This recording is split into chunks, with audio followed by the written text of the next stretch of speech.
بانقی ئیسلامی چییە؟ جیاوازی نێوان بانقی ئیسلامی و بانقی تەقلیدی چییە؟ ئەگەر بانقی تەقلیدی لەسەر ئەساسی سوو هەڵسابێ، ئەی بانقی ئیسلامی لەسەر چه ئەساسێک هەڵساوە؟ ئایا تەنیا جیاوازی نێوان بانقی ئیسلامی و بانقی تەقلیدی لە مەسلەی سوو خواردندا نییە؟ بینەرمان. لەگەڵ سەرهەڵدانی سیستمی سەرمایەداری لە ئەوروپا لە پاش سەردەمی ڕەنسانس و بەرفراوانبوونی دەسەڵات و پێگەی وڵاتەکانی ئەم کیشوەرە لە ڕووی سیاسی و سەربازیەوە گۆڕانێکی گەورە لە سیستمی ئابووریدا ڕوویدا و لە ئابووریەکی دەرەبەگی پشتبەست و بە کشت و کاڵەوە بەرەو ئابووری بازرگانی ئاڵوگۆڕی بەسەرداهات. پاشەمە ئیتر پارە و کانزاگرانبەهاکان شوێنێکی گرنگیان لە ئابووریدا داگیر کرد. چیتر ئاڵوگۆڕی نێوان شمەکەکان بنەڕەتی بازرگانی نەبوو. ئێستا پارە ڕۆژ بە ڕۆژ زیاتر لە ئابووری نەتەوەییدا پێگەی بەهێز دەبوو هۆی بەهێزترکردنی دەوڵەتیش. لێرەوە بوو بانکەکان بوون بە کۆڵەکەی ئابووری. دەوڵەمەندەکان هەوڵیان دەدا لە هەموو جیهانداوە بەرهێنان بکەن و بە دوای بازاری ئازاددا بگەڕێن و لەم نێوەندەشدا قازانجکردن ئامانجی سەرەکی بوو. لە سەرەتای سەدەی 19 و سەدەی 20دا ئاراستەیەشی تر دژی ئەم ئازادی ئابووری و بازرگانیە سەری هەڵدا. داواکاری ئەوە بوو کە دەوڵەت کۆنتترۆلی ئابووری بکات و نرخی شمەک و پێداویستەکان دیاری بکات. لە بەرامبەر ئەمەدا بۆچوونێکی تر لە جیهانی ئیسلامی و عەرەبیدا سەری هەڵداوە کە جەخت لەسەرەوە دەکاتەوە کە لە ئیسلامدا ئابووریەکی تایبەت هەیە کە بەبێ ئەوی سوخۆری بکات دەتوانێت گەشە بە ئابووری بدات. دەپرسین بنەما سەرەکیەکانی بانک چین و چۆن دەتوانین لە چوارچێوەی ئابووریە داخرا و کراوەکاندا گەشە بە سیستمی بانکی بدەین. ئایا دەستەواژەی بانکی ئیسلامی لە ڕووی زانستیەوە تا چەندە دروستە؟ ئەرکی سەرەکی بانک کە خۆی لە پارەدارکردندا دەبینێتەوە چۆن دەبێتە سەرچاوەی سەرەکی گەشەی ئابووری و لەم نێوەندەشدا ڕۆڵی بانکی ئیسلامی چییە؟ بانک بۆچی پێویستە لەمڕۆ؟ سیستمێک هەیە لەمڕۆ سیستمێکی ئابووری لە وڵاتێکە بێ سیستمی بانقی بەڕێوە بچێت؟ بەتەکید خۆی بانک وەکو موسسەیەک دامەزراوەیە کە ئەرکی ئەو موسسەیە پارەدارکردنە یاخۆ تەمویلکردنە. ئێستا زۆرینە وڵاتە پێشکەوتووەکان ئەگەر هەمووان نەبن پشتە بەستن بە ئەم سیستەمە کە بریتە لە پارەدارکردنی یاخۆ تەمویلکردن لەبەر ئەوەی ئەو وەبەرهێنەرانە ئەو کەسانێک کە ئیش و کاروباری چالاکی لە بواری وەبەرهێنانیان هەیە پێویستیان بە پارەیە بۆ پارەدارکردن بۆ تەمویلکردنی چالاکیەکانیان. دیارە ئەو بڕەپارەیان پێ نییە یاخود ئەو بڕەپارێک کە هەیانە لە چەند چالاکی تر هەیە بۆیە پێویستیان بە چیە بێ ئەیانەوەی چالاکیەکانیان فراوان بکەنەوە لە ڕێگەی ئەو پارەدارکردنی یاخود تەمویلکردنە. یعنی ئیشی بانک ئەوەیە کە پارە بە خەڵک بە خاوەن مەشروع و بازرگان بەتەکید چگە لە ئێستا کۆمەڵێک ئێستا ئیش و کاروباریش هەیە تەحویلکردنی پارەیە بانکی ئێستا بانکی ڕقمی هەیە کۆمەڵێک شت هەیە سیستمی نێودەوڵەتی لەو بەس خۆ بانک ئەم شتانە بە خۆڕایی ناکە. نەنە بەتەکید هەموو چالاکێک ئەنجام ئەدرێت بە بەرامبەر بە پارە ئەکرێت بەتەکید ڕسوماتی تایبەتە نرخی سوود یا خۆی تایبەت هەیە پارە خۆی لێرە بۆتە بزاعە بۆتە کەلوپەلێک یعنی تر قازانجی لەسەر کە تۆ جەنابەت بەڵێ فرۆشتت بە نرخێکی زیاتر واتە بوو بە بزاعە یاخود ئەوەی کە فەرموو جەناب بوو بە شمەکێک تۆ لێرە بەڕێزت ئیدەی بە کەسێک دوای ماوەیەکی تر ئەو بانقە داوای پارێکی زیاتر یاکە کە بریتێ لە ئەسلی سەرمایەکە یاخود پارەکە و لەگەڵ چیشی لەگەڵا بێ سووەکەشی لەگەڵا بێ. مامەسەلا ئێستا بڵین تاکو ئێستا لە ماوەی 1400 ساڵ تا ئێستا کە لەو کاتێ بڵین ڕێبا بە نەوەیەک لە جۆرەکان ناوی ڕێبا هاتووە کە حرام کراوە. ئێستا لەم سیستەمە بانکەیە چۆن ئێمە بڵین ئەمە ئەو ڕێبایە کە مەسەڵەن مەبەستێتی لە شەریعەتە ڕێبا لە کاتێکە کە بۆ ئیستیغلالکردنی فەقیر و هەژارەکان بووە بەس ئەم سوود وەرگرتنە لێرە بۆ دەوڵەمەندکردنی خەڵکە بۆ بەڕێکردنی کاروباری خەڵکە بۆ بەرەو پێشچوونی ڕەوڕەوەی ئابووری وڵات هەموویەتی خۆی وەکو ئەفەرمووی جنابتان بابەتی سووەکە یاخود ڕێباکە لاین کە با بڵێن ئەو کەسانەی کە لە بواری زانستی ئابووری ئیشەکەن پێڵێن ینی مەبەستم ئەلمانیەکان یاخود وەضعیەکان ئەوانن نەک ئیسلامیەکان ئەو بەڕێزانەکە اختصاسیان بەنمونە بانقی و مەصرفی ئیسلامیە و بواری ئیسلامین پێڵێن فائیدەش لێرە بەو ئاراستەیە ئەڕوا کە حرام نییە بۆ لەبەرەوەی بۆچوونێک هەیە لێرە ئەڵێ مادەم ئەو بڕەپارەی کە تۆ بەڕێزت وەری ئەگری لە بانکەکە ئەخرێتە ئیش و کاروبارەوە ئەمە ناچێتە بواری حرامەوە بۆ لەبەرەوە تۆ بەڕێزت ئەو پارەیە ئەو کەسێک کە پارەی کە داوت بە بەڕێستان یا خودداوەتی بە مستثمر یاخود ئەو کەسێکە پەیوەندیدارە کەسێکی فەقیر نییە ئەو پارەیە بەڵێ یەکەم وە بەرهێنەکە کەسێکی فەقینە دووەم بانکەکە ئەگەر پارەی نەدابێ بۆ وکینە بەو کەسا بەوە بەرهێنە ئەیتوانی بانکەکە خۆی لە شوێنێکی تر بەکاری بێنێ کە داهاتی بەرامبەر ینی هەباش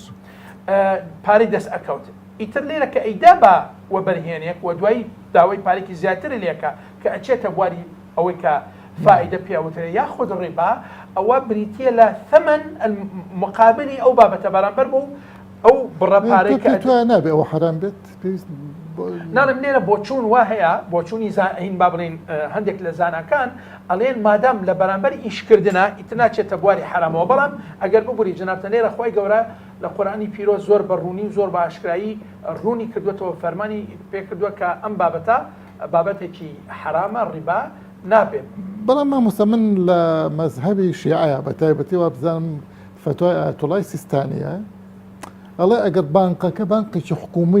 حکوومەتی بوو یعنی ئەو قازانجە ناچوە گیرفانی کەسێکەوە ئەمرۆ زەیدێکەوە ئەچۆتە گیرفانی حکوومەت خۆیەوە ئەو ڕیبا لەوێ حرام لێ چونکە سوودەکە لەوێ بۆ گشتی خەڵکە ناچێتە کەسێکی تایبەت نییە ئیستیغلالی فەقیر و هەژار کات و پارەکە بچێتە گیرفانی خۆی ئەوەش بۆ چوونی تایە بۆ لەبەر ئەوەی تایبەت نییە بە ینی پارەکە کەوەرە گیرەیە ناچێتە گیرفانی کەسێکی تایبەتەوە ئەچێتە با بڵێن ئەچێتە گیرفانی حکوومەتەوە کە حکوومەت بەڕێوبەری ئیش و کاروباری ئابووری و دەوڵەتەکەی بەڵام لێرە بابەتێکەیە لێرە لە قورئانی پیرۆز کە هاتووە بەیک شێوازێک باسی ئەوەی نەکردووە کە پارەکە بۆ عائیدیەت و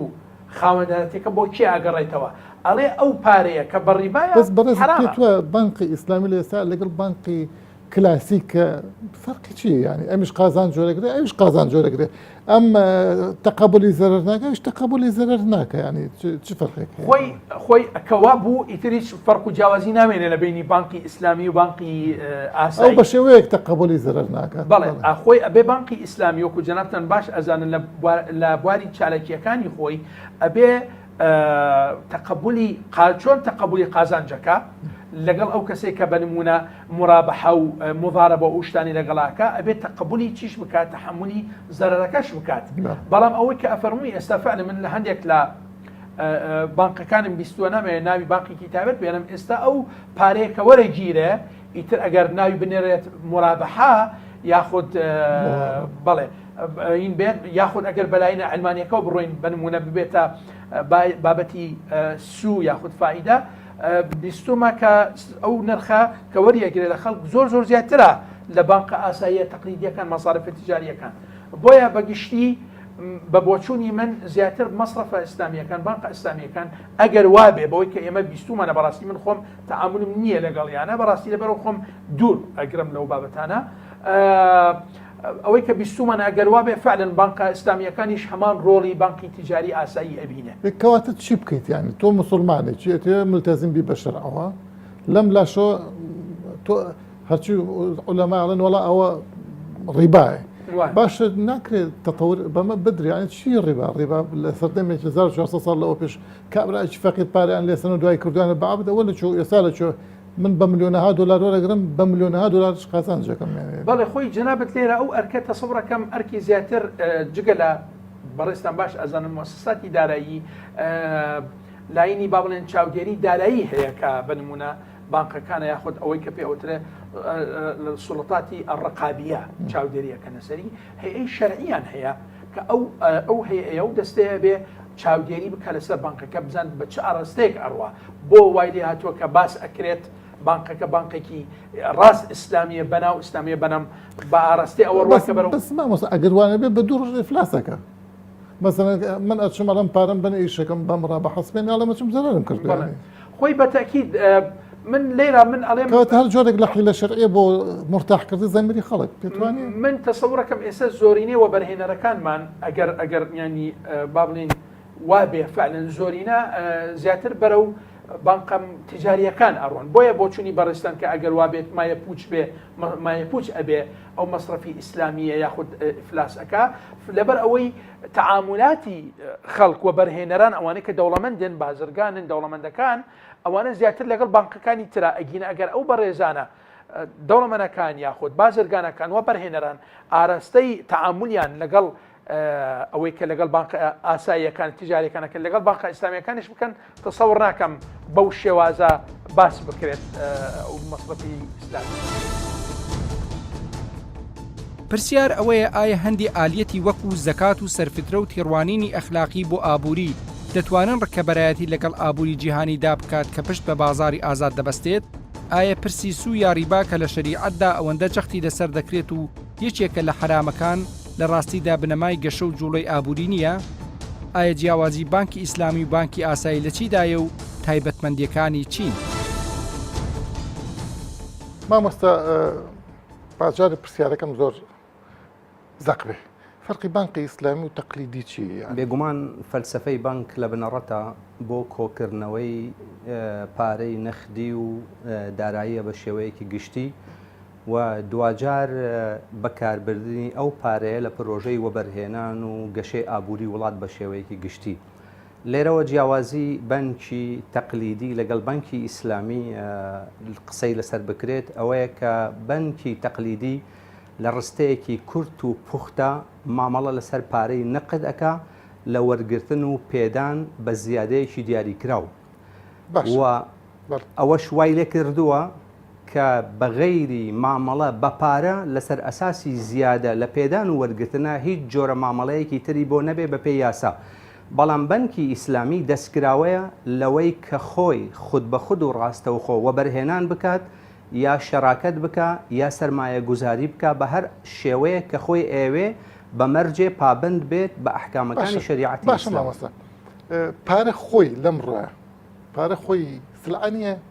بیزاعانیە کەلوپەلنی ینی کڕین و فرشتنی پێوە بکرێتتر بۆچیە؟ پارە لە خودی خۆیان نەخێر. یەکێک لە کێشە گەورەکانی ئابووری دنیا لەویەوە سەرچاوی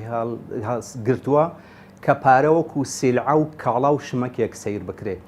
بۆیە دوایین نەزەرەی ئابووری ڕۆژ ئاوایی و غەربی کە خەڵاتی نۆبڵی لەسەر وەرگیرە ئەوەیە کە پێمان ئەڵێ ئەنقود و لا تەلید و نقود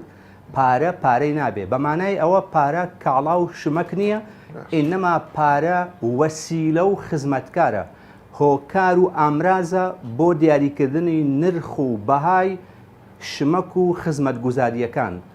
بۆ دیاریکردنی بم بورە مامۆستا ئەرک و مافەکان. پارە پارەی نابێت بەس بانک ئیشی ئەو نییە پارەی بێتیانە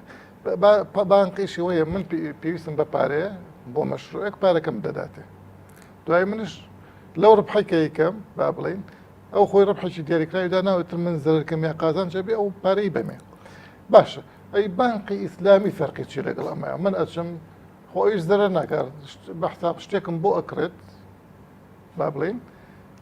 شتەکەم پێم ئەفرۆشێتەوە جارێکی تر بە قازانجێکی زیاتر ئەو پارەیە لەسەر منەکە بە ماڵ و دوای لێم ئەسنێت. یعنی لێرە چه فەرقێکی لە بینی ئەم دوو شتەیە؟ ئێمە بۆمان گرنگە کە لە ڕووی یاسایی و شەرعیەوە دەستەواژەکان وەکو خۆی بەکاربەری دوای هێمەستە شەرعی دەستەواژەکان ببەخشی کە دەستەواژەی ڕبحمان هەیە دەستەواژەی فائیدەمان هەیە دەستەواژەی ریبا و سومان هەیە. دەستەواژەی ڕبح بەمانەی قانزاج واتە ئەو پارە دەسا و دەست و ئاڵوگۆڕ و وەبەرهێنان و بازرگانی و کشت و کاڵ و بوژانەوەی کەرتی پیشسازی پێکراوە بە نەتیجەی ئاڵوگۆڕ و دەسا و دەستکردنەکە توانیوێتی قازانجێکی ڕاستەقینە بەرهەم بهێنێ. ئەمە لە ڕوانگەی شریعەتی ئیسلامەوە پێی ئەوەترێ ڕبح. ئەمە پارەیە کە لەسەر ئەساسی فائیدە بێت وەکو عیب و بارگرانیەک وایە لەسەری. من بڕە زیاتر تەوزیح بەم لێرە بۆ نمونە من هێم ئەمە بارێک بێنم لە سینەوە تۆ پارەکەم ئەیتێ بەڵام دوای کە تۆ تهدیدی ئەەکەی لەسەرم هەر ڕبحەکەت لە سەدا حەفەم 15 12 حەفەت چەند لەسەر حسابەکەیت دوای هەر و پارەیم لێ سەین تۆ من زەرکەم یا قازانج بەس بە حساب تۆ بە منە فرۆشتۆ تۆ فەرقەکە هەر لەوان نییە؟ نەخێر بێگومان بانکی ئیسلامی بەو پێی کە لە ڕووی یاساش و شەرعیشەوە دەستکراوەیە زیاتر لە ڕێگایەکی لە بەردەمایە بۆ مامۆستاکردن. با من نمونەیە بێنمەوە با بڵێن من مامۆستای زانکۆم لەولا شۆچم بازرگانیەکەم بەس ئەو سیفەتی بازرگانیەکەم ئیلاقی بە مامۆستای زانکۆیەکەمەوە نییە مەبەستمەوە بانک ئیشی پارتەمیولە کاتێک بانقێکی تر تیجارەتەکە ئەو مەسەلەیەکی ترە علاقەیەکی ئەمە جێکێکە لە خاڵە جیاوازیەکانی بانکی ئیسلامی و بانکی ڕیبەوی. بانکی ڕیبەوی ناتوانێت خۆی ڕاستەوخۆ هیچ وەبەرهێنانێک بکات بەڵکو بەپێی یاسا لە ئەمریکاوە تا ئێرە و لێرەوە تا ئەو پەڕی دنیایەکی دیکە بەپێی یاسا چونکە قوبوڵی مخاتەرە لە بەنکی تەقلیدیە سفرە نابێ بچێتە هیچ سەودا و مامەڵەیە کە ترس صاحب بانک نییە شتێکت نییە ناوی بانک صاحب بانک بێت تۆ مؤسسەکە مولزەمە بەپێی قانون مولزەمە ئەگەر شتێکی وای کرد ئەچێتە خانەی ئیختیلاسەوە ئەچێتە خانەی خراپ بەکاربردنی سەرمایەکە مححکومە بەپێی یاسا ئەگەر خۆی وەکو شەرتێک لە بانکا بڵێ من ئەوواکەمەوە پێش ناتوانێت ئیستیسمارە بانکی زراعی هیچ بانکێکی تەقلیدی ڕیبەوی توانای وەبەرهێنانی ڕاستەوخۆی نییە ئینەما ئەرکی پارەدارکردنی ئەو کەسانەیە کە لە دنیای وەبەرهێنان و کەسابەتە ئیشەکە مامۆستا بێن سەر مەسەلەی ڕیبا 1400 ساڵەوە پێش بە نەسک حرام کراوە لەو کاتێ ئەو نەسا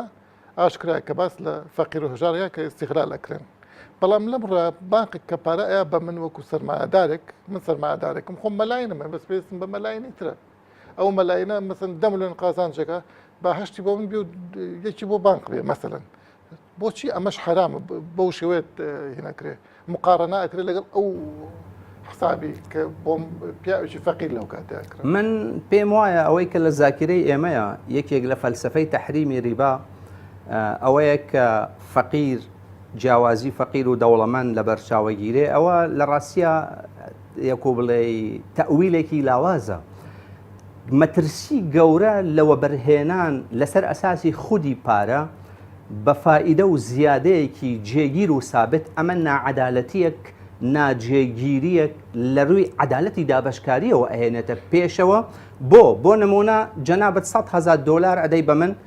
بە زیادەی لە 100 کەواتە من ئەبێ لە داهاتوێکی نزیکی دیاریکراوە 110,000 دۆلار بۆ تۆ بگەڕێنمەوە بەڵام ئەگەر نەمتوانی لەوە بەرهێنانەکەی خۆمان سەرکەوتوو بم 100,000 دۆلارەکەشم لە کیست و 50,000 دۆلاری مایەوە مانای وایە من 60,000 دۆلار بێجێگا بووم کەواتە ئەم سیستەمە هات ستەمێکی لە من کرد بەوەی کە نادادیەکی ڕەچاو کردو چونکە لە عقود و گرێبەستی شەرعی و ئیسلامیە هەمیشە فقهێکمان هەیە پێ ئەوترێ فقهی میزان کە ڕەچاوی مەبدەئی عەدالەتەکە بۆ نمونە ئەگەر پارەیە بە نەقدی لەسەر من بوو بە قەرز واتە بژاردنەوەی لە ئەستۆی منە بەڵام ئەبێ وەبەرهێنانی پارەکە و زیادەی ڕبح و قانزاژی پارەکەش بۆ من بێ چونکە لە ڕوویەکەوە من مەترسیم لەسرە لە ڕوویەک شو دەستکەوتێکم بۆ هەبێت کابراگە ئێوە بچێت لە سین ئەشیا بێنێت باشە ئەو ئەچێت لەوێ هێنێت تۆ لێرە ئەیکڕیتەوە بە حساب جای تر ئەیفرۆشیتەوە بۆ پیاوە تۆ لەوێ نسبەتێکی ڕبحی خۆتی لەسەردانەی خطۆڕی تۆ لەوێ چی بوو بێگومان ئێمە یعنی من باوەڕم وایە لە کوردستان و عێراق شتێکمان نییە کە ناوی سیستەمی بەنکی بێت بەو شێوەیە کە بتوانێت بە شێوەیەکی ڕاستەقینە و جەریئانە لە دنیای وەبەرهێنان و گەشەپێدانی ئابووریە ڕۆڵی هەبوو بێت بە بەنکی مەرکەزی هەرێمی کوردستان و عێراقی شەوە شتێکی لەو شێوەیەمان نییە کە لە ئاستی پێویست و خواستی وەبەرهێنەران و ئەهلی کەسەبەی ڕاستەقینەیە بێت بۆیە نموزەجی بەنکی ئیسلامی لە هەرێم و کوردستانە نموزەجێکی لاوازە بە شێوەیەکی گشتی تێکەڵکردنی ئابووری بە ئایدۆلۆژیای ئاینی و سیاسی تا چەندە زیان بە کەرتی ئابووری دەگەیەنێت لە کاتێکدا جیهان بەرەو بازاری ئازاد و کرانەوەی ئابووری دەچێت بانکی ئیسلامی تا چەند دەتوانێت لە ڕێگەی میکانیزمەکانی خۆیەوە بەشدار بێت لەوە بەرهێنان و بەرەو پێشچوونی ژیان و گوزەرانی هاوڵاتیان دەمازانین ئابووری کۆڵەکەی ژیانە بە تایبەتی لەم سەردەمایە ئابووری بۆ پێش سیاسەتیش کەوتووە لە زۆر حاڵەتە لەم بینە ئیسلامیەکان زۆر سەریان کردوتە سەر ئەم بابەتە شتێک داهاتۆ بە ناوی ئابووری ئیسلامیەوەیانی نازەم ئابووری ئەکرێت بە شێوازی ئایدۆلۆژی ئیسلامی بێ و مارکسی بێ و فڵان بێ و فیست مەسیحی بێ و جوولەکە ئابووری ئاوە تەسنیفەکرێ ئەمە شتێک کە ئایدۆلۆژیە با بڵێ بڵێ هەڵبەتە دەستەواژەی ئابووری ئیسلامی دەستەواژەیەکی تازەیە وەک بەشێک لە پێداویستێکی ئایدۆلۆژی لە سەرەتاکانی سەدەی بیستەمەوە وردە بروزی کردووە ئەم ئایدۆلۆژیایە لە کاتێکە لە کێبرکیە بوو لەگەڵ ئایدۆلۆژیای مارکسیزم و ئایدۆلۆژیای مۆدەری سەرمایه‌داریە هاوکات لەگەڵ بوونی ئابووری سەرمایه‌داری و هاوکات لەگەڵ بوونی بلوکێکی ڕۆژهەڵاتی لە سۆڤێت بە ناوی ئابووری سۆسیالیستی لەلایەن هەندێک لە بیرمەندان و بیرکەرەوانی دنیای ئیسلامەوە و لەلایەن ڕائیدینی حرەکاتی ئیسلامیەوە ئەم دەستەواژەی هێنرای ئاراوە کە شتێکیش هاوکات لەگەڵ ئابووری سۆسیالیستی و ئابووری سەرمایه‌داری ئابووریکی تایبەتی شێ بە ناوی ئابووری ئیسلامی کە سەر بە هیچ شتێک لەو دوو ئەوە حقیقەتە. قوتابخانەیە. مەبەستەکەم ئەوەیە کە ڕیشەی سەرهەڵدانەکەی پێویستێکی ئایدۆلۆژی سیاسی لە بارودۆخێکی مێژووی سیاسی دیاریکراوە خوڵقاندۆری نەک هەلومەرجێکی زانستی و بەنمایەکی بابەتی هەبێ. لە ڕاستیدا ئابووری زانستە هاوشەوەی هەموو ئەو زانستانەی تر کە لە زانستە مرۆڤایەتەکانە هەیە و لە پەیوەندیەکانی بەرهەمهێنان و زیادکردنی بەرهەم و مەسائلی نودرە و تێرکردنی احتیاجاتی بەشەری ئەگۆڵێتەوە. ئەم زانستە وەک هەر زانستێکی تر هەرگیز دابش ناکرێت بەسەر ئاڕاستی ئایدۆلۆژی، ئاڕاستی دینی، ئاڕاستی قەومی. ئەمە لە چۆ هێت یانی ئەم شێوازە تەصنیفکردن ئەم پۆلێنکردنی ئیسلامی و نائیسلامی و من سەرتا ئاماژەم بەوە کرد ئەمە یەکەم شێدوەک و پێداویستی شەڕی ئایدۆلۆژی بەرامبەر بە ئایدۆلۆژیای سۆسیالیستی و ئایدۆلۆژیای بەس خۆ بە حقیقەتی سەرمایه‌داری هەبێت. لە ئیسلامە کۆمەڵێک ڕەوشێنی ئابووری هەیە، کۆمەڵێک هەنگا و ئەتوانم بڵێم سیاسەتی ئابووری هەیە کە ئەم سیاسەتە ئابووریانە وەک مەسەلەی زەکات، وەک مەسەلەی جزیەکە لە هەوڵاتی نامسڵمان ئەسەندەیە، کۆمەڵێک عرفی اقتصادی لە ئیسلامایە، کۆمەڵێک ئالەتی اقتصادی لە ناو ئیسلام و لە ناو شەریعەتی ئیسلامی ئاماژی پێکراوە. بوونی ئەم ئالەتە اقتصادیانە معنای ئەوە نییە کە شتێکەیە بە ناوی ئابووری ئیسلامی. ئابووری زانستە، زانست بەڵەتم مامەسە پێتوانێت ئەوە هەر لە ئەم ئابووری ئیسلامی یا بنووکی بانقی ئیسلامی کە ئێستا دامەزراوە على ئەساس ڕنگدانەوەی ئابووری ئیسلامیە تەنیا دژاتیکردنی مەسلەی ڕیبا بێ لەوە زیاتر هەیە یانی خۆی لە ڕاستیدا من ئەگەر مۆڵتم بدێ ئەو جملەیە تەکمیلە بکەم ئەوش ئەوەیە وەک چۆن ناکرێ بڵێن فیزیای ئیسلامی و کیمیای ئەلمانی و سۆسیۆلۆژیای مەسیحی و ئەم شتانە ناکرێ لە ڕووی ئوسولی علمیەوە لە ڕووی عەقڵی علمیەوە هەڵەیە ئاواش هەڵەیە بووتری ئابووری ئیسلامی و ئابووری مەسیحی و ئەوانە. ئابووری هەر یەک زانستە لە پەیوەندەکانی بەرهەمهێنان دەکۆڵێتەوە، لە نودرە دەکۆڵێتەوە، ئاماجی زیادکردنی بەرهەمە، ئاماجی تەوزیعێکی عادلانێ، ئامانجی کۆمەڵێک ئەساسیاتە کە بەشەر لە پێناو پێویستەکانی خۆیان بەرهەمهێناوە. سەبارەت بە پرسیارەکەی جەنابەت مەسەلەی بانقی ئیسلامی، بانق دیارە پێداویستێکی گرنگی تەنمەی اقتصادیە، پێداویستێکی گرنگی بوژانەوەی هەموو نەشاتێکی ئابووریە. لە دنیای سەرمایه‌داریە لە دنیای بەگشتی بانک پشت بە ڕیبا دەبەستێ، پشت بە سوود دەبەستێ. سوود بنەمای سەرەکی مانەوەی کاری بانقەکانە. کەواتە بانقی ئیسلامی چییە کە ئەو ئیمانی بە سوود نەبێت محارەبەی سوود بکە و ڕیبا بکات چی ئەکاتیان؟ بانقی ئیسلامی هەوڵی داوە لە ڕێگەیەکی دیکەوە معالەجەی ئەوە بکە، هەم بۆ ئەوەی بانقەکە بمێنێتەوە، هەم بۆ ئەوەی بڕێک بەشداریشی هەبێت لە جوڵەی بازار و لە خواستی بەکاربەرانە. ئەویش ئەوەیە کە مەبلەغێکی ئەو مەبلەغە نەقدیەی کە ئاخرێتە سەر بەهایەکی نەقدی واتە ئەو بڕەپارە زیادەی کە دەخرێتە سەر پارەیەک و بەسوود دەدرێ، ئەو هەمان بڕەپارە بە شێوەیەکی سلعی دەخاتە سەر سرعەیەک. بەمانی پێت وایە ئەمە حیلە شەرعی بێت زۆرتر یا حەقیقەتێکی هەبێت؟ بە بڕوای من ئەمە تەنها مقنعکردنی وجدانی ئیماندارە، وجدانی خەڵکی موسڵمانەکە سوی نەکردو وەکو فارسڵان خەیاڵ ڕاحەتی بڵێ بە دڵنیایەوە تەنها خەیاڵ ڕاحەتیە ئەجینا مەفهومە ئیشەکە ئەسلی ئیشەکە لە نرخی سوودەکە زیاترە. من باشە ئەو بانقە زەرەر قبوڵەکە بەو شێوەیە ئەتوانە ئەگەری زەرەرمەندبوونی هەیە لەو ئیش نەخێر ئەو بانقە ئەگەری زەرمەندبوونی نییە لەبەرەوەی ڕێکەوتنێکی پێشوەخت لە بینی ئەو کەسەی کە پارە وەردەگرێ ئەو کەسەی کە سلعە وەردەگرێ هەیە لەگەڵ بانقەکەیە قیمەتی هەر سلعەیەک پێی وتراوە بە چەند وەردەگرێ لە کاتێکە قیمەتی ئەم سلعەیە لە بازارە زۆر کەمترە، بانک بڕێکی دیاریکراو لە نرخ ئەخاتە سەر قیمەتی سلعەکە بەمە تو ئەم سلعەیە دەبەی و دەبێت لە فترێکی زەمەنی دیاریکراوە پارەکە بدەیتەوە. اینجا بەپێی فترە زەمانەکە بڕی ئەو پارەیە دەگۆڕێ. ئەنی بۆ نمونە ئەگە تۆ لە ماوەی ساڵێکە ئەو پارە $1000 بێ، بەڵام ئەگەر لە ماوەی 2 ساڵا بیدەیتەوە دەبێت $2500. باش ئەو فەرقی چیە لەگەڵ؟ هیچ فەرقێکی نییە، تەنها وەکو وشتم. باشە با من شتێکی تر بڵێم، مەسەن تۆ عەقدێکی هەیە لەمە گەڵێن بۆ ماوەی ساڵێک، لە ماوەی ساڵەکە ناتوانێت ئەو پارە بدەیتەوە، ئەڵێ دوای ساڵێک تر یعنی ئەبێ بە 2 ساڵ بەڵێ ینی ڕبحەکە بێتە دوو قات بەڵێ ئەو پێشتر ڕێکەوتن لەگەڵ دەکات پێ دەڵێ نرخی ئەم کاڵایە ئەگەر لە ماوەی ساڵێکە بیدەیتەوە بە $1000 پێدەفرۆشم ینی بەڵام ئەگەر هاتوو بیکەیت بە 2 ساڵ ئەوە من بە $2000 پێدەفرۆشتم هەر ئەم کاڵایە ئەگەر تۆ بە 3 ساڵ بیدەیتەوە ئەوە من ناچارم $4000 لێ وەرگرم لەبەر ئەوە بە حکمی ئەوەی دەڵێ ئەمە ڕێکەوتنی پێشوەختەوە ڕەزامەندی هەردوو لای لەسەرا شریعة متعاقدة بەڵێ بۆ پارەکەش خراوەتە سەر بەهای سلعەکە نەخراوەتە سەر قیمە دەنەقتێکە بۆیە پێی وایە حەڵالە ئەمە مەسەڵێت مامۆستایەک هەر لەم بەرنامەیە پێمان ئەڵێ بانکە ئیسلامیەکان تەحملی زرەرەکەن بە تایبەتی لە مەسلەی ئیسtismار ڕشتی وایە ئەشێک لە تایبەتمەندیەکانی بانکی ئیسلامی ئەوەی کە ئەتوانێت ئیسtismارکە و بانکەکانی تر ناتوانن ئیسtismار بکەن خۆی لە ڕاستیدا هەموو ئەو بانخانەی کە هەیە موشانەکەی ئیسtismاری هەیە مەرج نییە بانکەکە خۆی ڕاستە خۆل لە ناو پرۆسی ئیسtisمارە بەشداری بکە و ئەو ڕێگایی کە بانکە ئیسلامیەکان ئەیگرنە بەر بۆ ئیسtismار ڕێگایەک نییە بۆ بژانەوە ئیسtismار بەقەت ئەوەی دروستکردنی بازاڕێکی ناوخۆیە بۆ بانکەکە تا لەو ڕێگەیەوە ئەو کاڵایانەی کە هەیەی ساغی بکاتەوە من نمونەی سادت بۆ بێنمەوە فرۆشتنی ئۆتۆمبیل لە ڕێگەی بانکە ئیسلامیەکانەوە ئەم بانکە ئیسلامانە بەشێکیان کە حەجمی گەورەی سەرمایەکانیان گەورابێ لە باتوی بچێت لە شەریکێکی دەرەوە سارە بکرێت دەچێت خۆی سەهمی بازرگانیکردن بە سارەکە لە دەرەوە و ئەیهێنێت و لێرە بەسەر مشتریەکان ساغیەکاتەوە ینی خۆی بەڵێ خۆی ئەکاتەوە ئەمە نمونەیە وەرگرە بۆ تەواوی ئەو کاڵایانەی تیکە کە لە ڕێگەی بانکە ئیسلامیەکانەوە دەدرێت بۆیە ئەم